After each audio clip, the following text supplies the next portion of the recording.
Welcome back, ladies and gentlemen, to another sexy video. Once more, it is I, your eyeofwebbishbog, your steward of Gondor, your genius, billionaire, playboy, basic YouTuber philanthropist, Supercliff. And would you kindly hit that like and subscribe button, for every little bit helps in this YouTube world. And today, we are talking Star Wars, Darth Vader, issue number 8, written by Gregpak and drawn by this majestic individual.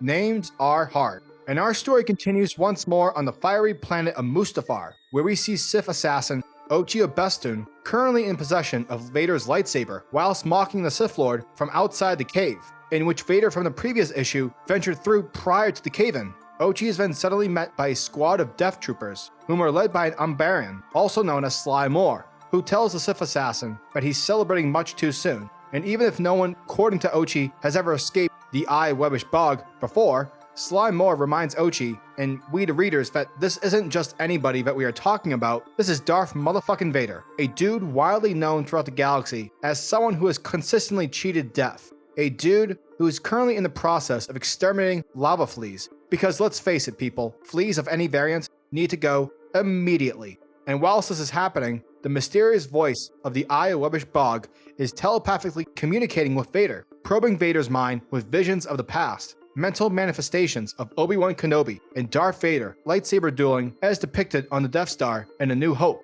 while simultaneously the Eye summons a Rogawart to attack Vader. Both seeing the visions of his son Luke, shocked with horror following the death of Obi-Wan, this seems to only anger Vader. Therefore, Vader is able to easily kill the creature. Vader then calls out to the Eye, suspecting that it serves the Emperor. In addition, Vader mentions that he is aware that the Emperor builds in secret, but as to what specifically and where, he doesn't know. Therefore, Vader demands that the Eye tell him on what exactly it is he needs to know, or he will destroy him. However, as Vader confronts the Eye, the ground starts to quake, followed by lava erupting out of the ground, thereby making the pathway to Webbish Bog non-accessible. And as Vader holds on to dear life, the Eye once more begins flooding Vader's mind with past images, like the time Palpatine killed Mace Windu, using unlimited power, as well as the time when the Emperor during The Empire Strikes Back informed his apprentice that Luke Skywalker is the offspring of Anakin Skywalker. And lastly, the iconic moment when Vader revealed himself to Luke as his father, and that together the two of them can rule the galaxy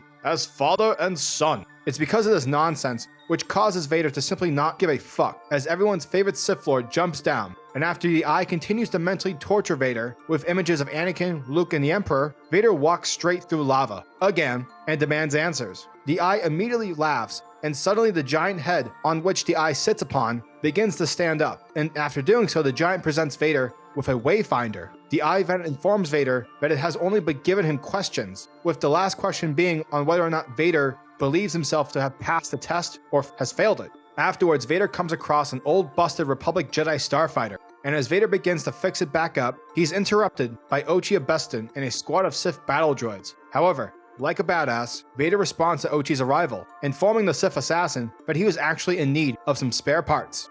And bada bing bada boom, that was Star Wars Darth Vader issue number 8, and this issue was great. Definitely a mindfucker for sure. However, if you read the eyeofwebbishbog stuff over again, you get the sense that Vader, during this experience, wants to return back to being Anakin Skywalker, and that he needs Luke in order to do so, as well as he needs Luke in order to help with defeating the Emperor, and that the Emperor represents the mindset of like, what's the point? Life sucks. Fuck it. So yeah, that's pretty much how I read that situation. We also get the return of Sly Moore. So I'm wondering what's happening with that, because I know that she's one of Palpatine's closest allies, as well as being somewhat connected to the Force. So yeah, I'm intrigued. Also the whole Wayfinder coming into play. Like, is Vader now going to venture off to Exegol? Seems to be the case. And honestly, I don't mind. The Sith cultists and the planet itself were the best stuff from the new trilogy, but I digress.